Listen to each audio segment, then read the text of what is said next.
பழைய இரும்பு பொருட்கள் விற்பனை செய்யும் கடையில் நாட்டு வெடிகுண்டு வீசப்பட்டுள்ளது. முகமூடி அணிந்தபடி இருசக்கர வாகனத்தில் வந்து வீசி சென்ற மர்ம நபர்களுக்கு தற்போது போலீசார் வலைவீசி வருகின்றனர். செங்கல்பட்டு மாவட்டம் ஊரப்பாக்கம் அடுத்த ஐயஞ்சேரி பிரதான சாலையில் சுயமுதுரை என்பவர் பழைய இரும்பு பொருட்களை வாங்கி விற்பனை செய்யும் கடை நடத்தி வருகின்றார்.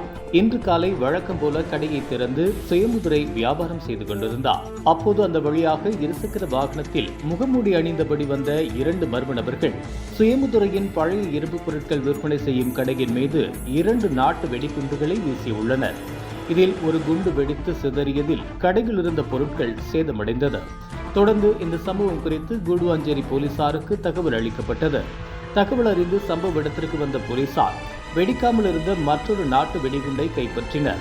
இந்த சம்பவம் தொடர்பாக சுயமுதுரை அளித்த புகாரின் மீது வழக்கு பதிவு செய்து முன்விரோதம் காரணமாக இந்த சம்பவம் நடைபெற்றதா அல்லது மாமூல் கேட்டு மிரட்டி சுயமுதுரை தராததால் நாட்டு வெடிகுண்டு வீசினார்களா என்ற கோணத்தில் தீவிர விசாரணை நடத்தி வருகின்றனர்.